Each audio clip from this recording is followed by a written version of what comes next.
Hello and welcome to The Hero's Spouse. I'm Kendra Ruth, here to answer one of your questions about marriage and midlife crisis. Today we have Lisa. Lisa has a bomb drop of September 25th, 2023. She has a date of marriage of 2005. Her MLC is still at home, and she's not yet familiar with energy types. From what I've read, I'm guessing high energy. She says he has shown symptoms for 6 months. And I don't know if you mean 6 months from now or from 6 months from the September bomb drop, but you say has, not had. And he's been hiding his phone for a year. I found out about the affair in September of 2023, so that was bomb drop. He admitted to going on 2 trips with her. She's in her 30s and he's in his late 50s. She lives 4 hours away and she has an OnlyFans account. Classy. Her words, although I'd say it too. And sarcasm. He said he was depressed, hates his job, and expressed frustration about losing time and not having a life that he wanted. He complained that he wasn't happy with his life, that we've grown apart, and he didn't see his future retirement with me. That all sounds pretty familiar, right? At first, I didn't know what was going on with him. We talked about working on our relationship, but he refused to end the affair, and he continued lying and cheating. He has no intention of moving out of our home, but he co-signed an apartment for the alienator to rent. Later, he said it wasn't my fault, it's his. Our teenage daughters don't know what's going on. I would not believe that completely. They might not know the specifics, but they might know something is going on. They might feel tension, so just be aware that they're not completely ignorant, okay? He's been scared that they'll find out. His contact with them is good, but he's totally withdrawn from me. He wants to have his family and eat cake, and I don't know what to do. Since he's at home and the alienator is 4 hours away, and they meet every 1 to 2 months on a trip, will this make the midlife crisis longer because he's cake eating by living at home and getting his fix of family life and all the conveniences? And that last little bit about since he's living at home, and he goes, it was added later. So, first thing, what you're seeing is straight up textbook, typical MLC. The refusing to leave the house. So that is not uncommon. Not all of them do it, but some of them do it. Or some of them don't want to leave, but will give you the power. If you said, no, you know what, you can't do this. So my first question on that is, what kind of power is he giving you? Is he just saying, no, I don't want to leave, I'm not leaving? Or is he like, you can't make me leave, you can't kick me out of my house? What level is that? Where's your right of wife or right of spouse in that? Because one of the boundaries I have is that if there's an affair going on and you know about it, then the person who is having the affair, in other words, the person who wants out, or is having the affair, the person who wants out gets out. So, and when they're not having an affair, they're just saying they want out, and they try to get you to leave. No, it's the person who wants out gets out. That's where that wants out gets out phrase comes from. But he's having an affair. Now, the only balance I'm going to put with that is I get more firm on that boundary the further you are into MLC. So in the first few months, such as where you are, it is December when this is being streamed out, and this was the end of September was bomb drop. So only a few months in. I like it if you can be a little bit more flexible with boundaries, but I may not advise that either. I try and still look at each situation, and I am very concerned.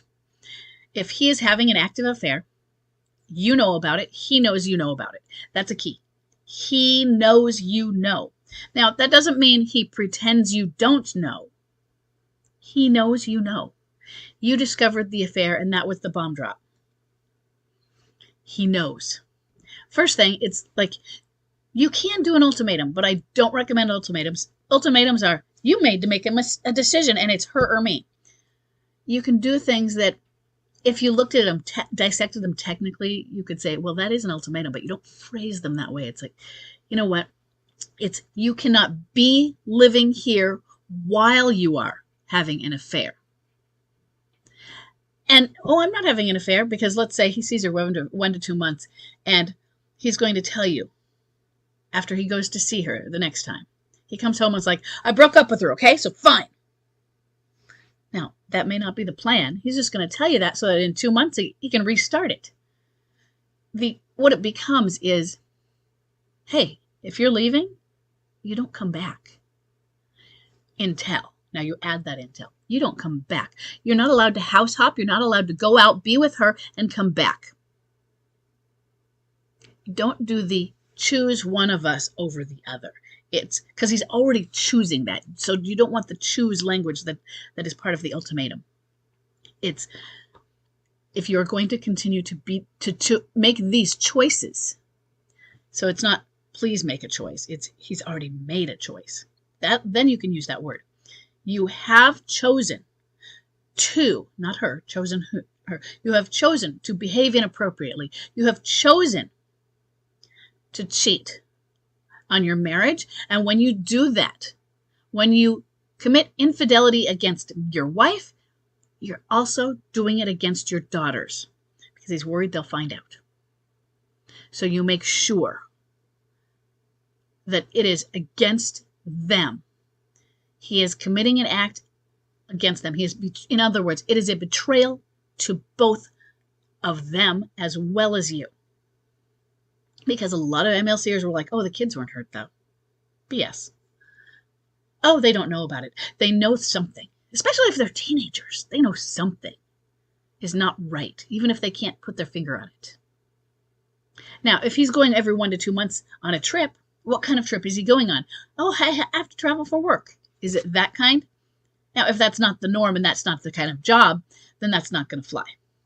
So does he know that you know that this trip is this, and does he not hide it? Oh, I'm going away on a ski trip. I'm just not taking you. Which isn't out of bounds for many. I mean, some people take separate trips like that. But when he goes on a trip, do you know that does he try and cloak it in something official? So that it is then harder for you to say, hey, you can't do that. And yes, he can do any of these things. That is the thing you have to understand. I don't want you doing you can't. It's if you do, or when you do sometimes, then here are the consequences. Next, you need to find out what consequences you are legally allowed to apply. And then, whether they're legal or not, you need to consider whether if you're applying something that is illegal, and by illegal, I don't mean bad, negative, like I'm going to shoot you. I mean, are you allowed to actually kick him out of the house? In other words, not allow him to return home to live. Some places you're not legally allowed to do that. But at the same time, if your MLCer won't go to the police and say, hey, she won't let me back in my house, then he's given you the power anyway. So I probably wasn't allowed to change the locks on my house, but Chuck wasn't going to stop me. What I mean is when I did it, he wasn't going to go say, hey, she can't do that to me.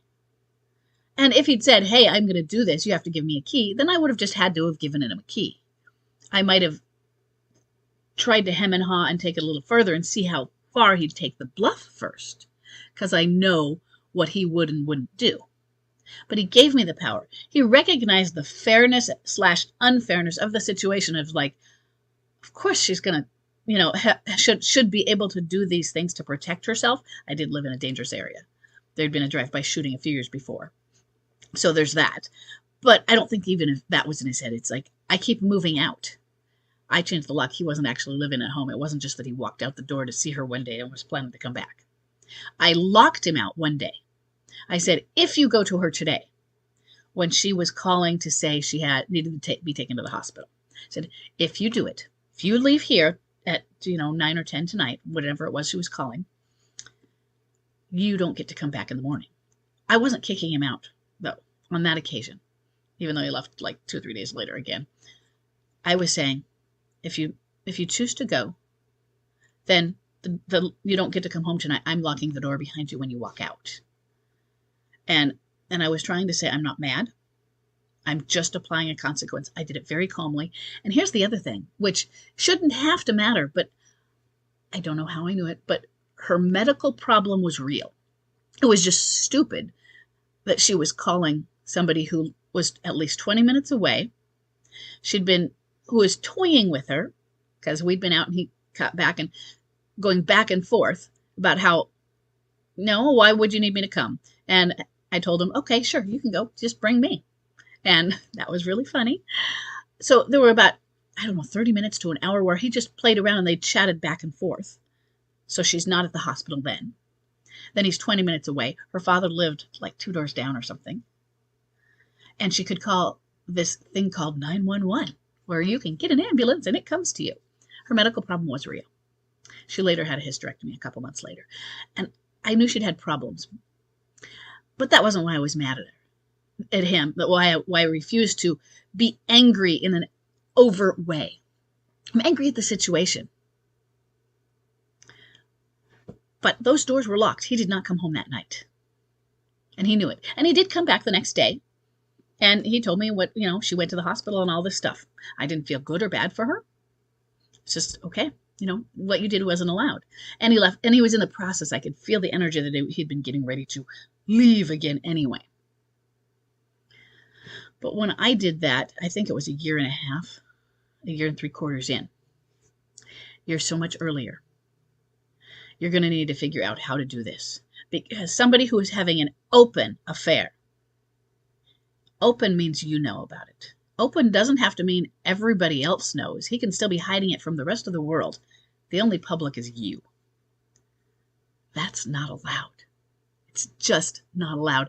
And you have to figure out what you're going to do about that. And then here's the other thing you can do. You can say, hey, you're not allowed. And what that means is, if you do that, if you walk out, the door is going to be locked behind you tonight so that you can't change your mind or something like that. Or if he's gone for however, I guess if she's 4 hours away, if he comes back within 4 hours or within less than 8, you'll know that he didn't make it all the way or something like that, unless they meet halfway. So, but tomorrow, no, the doors are locked. You need to find somewhere to stay. And if you decide that you do want to end it and come home, then you need to go to counseling with me. Now, you may have read and seen on the Facebook page or the forum or everything, counseling doesn't work, and that is correct. So if you say that, I'm not telling you to do it because it's going to help your situation. I'm putting out the litmus test for him. And he's not ready. If this is a midlife crisis, he's not ready. But you do it anyway. And be warned what can happen in counseling if he actually agreed to go. But you should be going anyway. You should be going to counseling. And in counseling, you can get some help and instructions on what to do in this situation. Well, and so the next thing is, what if it is not a midlife crisis, but it's an affair, and he hit it and now it's come out? There are other instructions for that as well. And limerence, that thing of infatuation and obsessive love, that will mimic the escape and avoid phase of a midlife crisis. I'm not telling you he is or isn't. I'm just saying that we can put that out there as part of it. Okay? And it might help if you're seeing a counselor. Because there are marriage builders has a plan A and a plan B for how you do these things when they're living at home versus not living at home, and the kind of boundaries you put up. And those are some of the good things to look up as well. Everything he's doing, though, it is textbook on MLC, but it's also textbook on limerent affair. Okay? No, this affair thing isn't allowed. This you knowing about it, him thinking he's lying, cheating, hiding, I don't want you to have to snoop. Because snooping can create anxiety, or it can cause you to become addicted to it and obsessed with it, which is more anxiety also. But I do want you to have enough information. You lied to me. I didn't go to that motel. Yes, you did, and here's how I know about it. I don't know what kind of information you can get or not, and what kind you can be satisfied with, or what kind of bluff you can do. I bluffed my way through it, all of it, with Chuck, and he bought it. I know because I know because your behavior. And his behavior was textbook. I'm having an affair, I'm hiding it, and he wasn't good at it. But I didn't have evidence I could bring to court. So you can bluff your way through. You're lying to me. I can tell by the changes in your behavior, and because I already know you've been having an affair, and this is how it plays out. And I also told him the affair was doomed, and I planted these seeds of doom for it in its head. I told him they would fight all the time. I told him it would be about me and about how he wasn't leaving me and the conflict with that. And when that came true, I became more and more credible. I became probably annoying, but he believed me. He believed that his affair with her was doomed. You have a big road ahead of you, and I've given you a lot, so let me know if you have any more questions. Okay? Lisa, I'm so sorry you're going through this, but I hope this is helpful. If you aren't on the Facebook page or the forum, join them. Okay? You need the support. Hello, I'm back. I just realized that I forgot to answer the part of the question at the end about whether the alienator living so far away will make the midlife crisis longer. And it's pretty quick. So let's review that. Since he's at home and the alienator is 4 hours away, they meet every 1 to 2 months on a trip. Will this make the midlife crisis longer due to the cake eating and living at home and getting his fix with all the conveniences? No. A few things. First thing, you are so close and to bomb drop right now. You're so new in this. He's not really an at-home MLCer yet. He is an MLCer who is still at home. But MLCers leave, and you haven't gotten to that point. So there is a strong likelihood, I want you to prepare yourself for this if you're not the one that's actually kicking him out. And if you are, prepare for what it will be anyway, and I mean emotionally, that he will leave. That he may leave on his own, or you may come to a point where you're supposed to and need to kick him out because of that boundary. But will it make, if he didn't leave, will it make it longer? I think rather than thinking about being in a crisis position, if he didn't leave, there would be too much enabling going on. You would be enabling a situation, and it would become toxic. And you might do that for a while.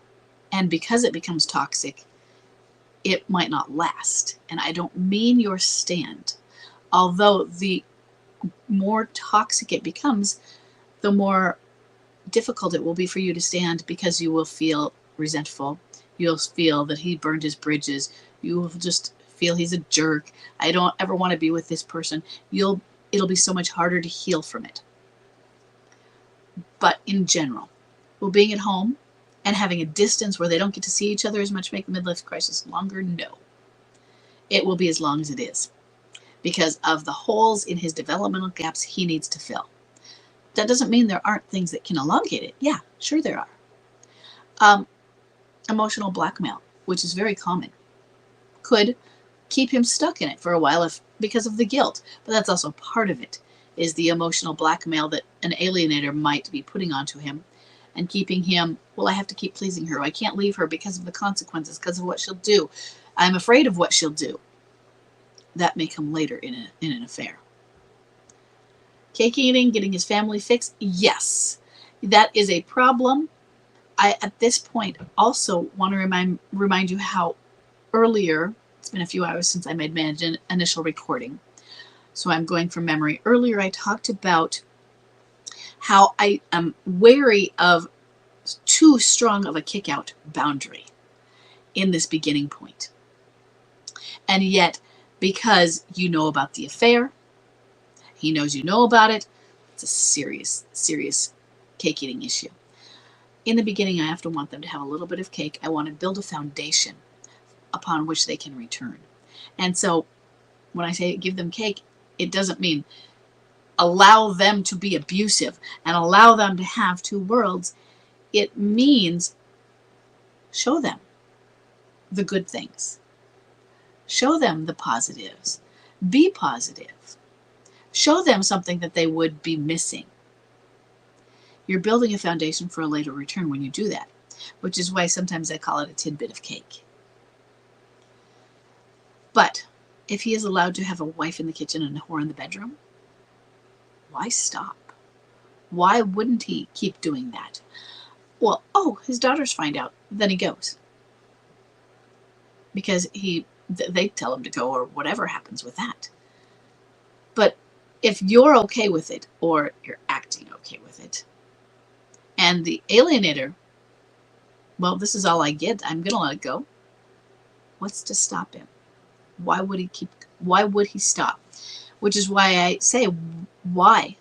You're going to get to a point where if he has not gone on his own, you should kick him out. And there's a difference between telling him he needs to leave and actually kicking him out. Although he might figure this is a distinction without a difference, and could be right. But saying, hey, you need to leave. And I want you need to be out of here. Because if you're going to do this. If you don't do this, you need to leave. Then he gets to make a choice to leave or to do.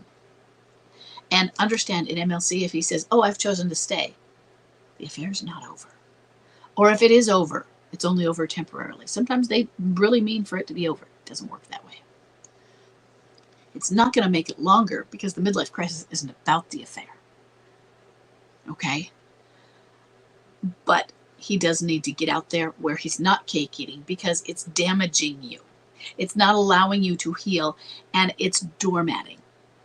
And then he is losing respect for that as well because he thinks he's pulling one over on you, or you're allowing him, or you'll do anything because you're desperate. And who's going to respect somebody who is desperate? So he needs to be gone. He needs to learn a lesson. It's like, you don't treat people this way. And cake eating, not allowed. So the ways you can kick him out are that one way, which is the distinction without a difference, that it's like, you need to leave.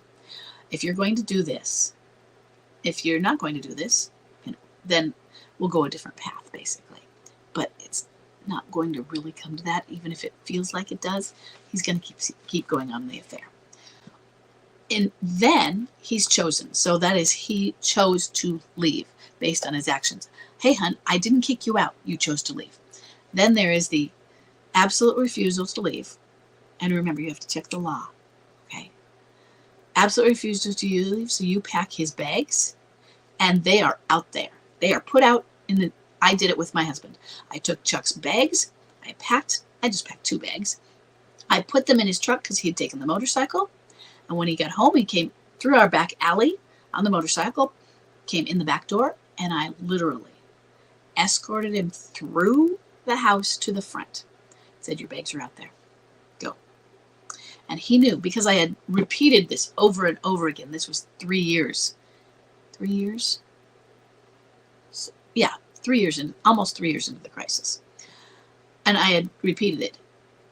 You cannot be, if you're with her, if I find out you're with her, if you're starting an affair with her, if you're continuing it, if you have communication with her, you're not allowed to live here. And we had established the day before that he still had a phone and was communicating. Therefore, we are now applying the consequences. Yes, I took 24 hours. I needed to figure it out myself. And he was not on our marriage is over. It is, we are applying the consequences. You're not allowed to be here and with her. But it always had a when. When you choose, you may return. Or when you choose, we will work on what needs to happen to get you back to coming home. Didn't mean he just bed hopped. So you can do the pack your bags, kick him out. But you have to figure out what kind of power you have to do that. Not just the legal power, but the overpowering power. Chuck wasn't going to fight me physically and literally on it. He wasn't going to bully me verbally on it. He allowed me that control. And you might not have that. You might, if he wouldn't call you, if you're allowed to do it legally, you might need to have somebody. You might not be allowed to do it legally unless you have file separation or divorce. And you might not want to take that step yet. You might. I'm not advising. I'm just trying to put in what you might be feeling and want. It's not something that extends his midlife crisis, though. You know what extends it? Enabling. So what you're describing is enabling, then yeah, that could extend it. But it's not because she lives 4 hours away and he's not going to get to see her. And given the context of the situation you have described before this, it's not going to be an at-home situation. These situations usually aren't at home. So, sorry that I had forgotten that piece. I added a big big piece on this because I spoke for longer than I intended, but I hope this is helpful, and I will see everybody in the next question.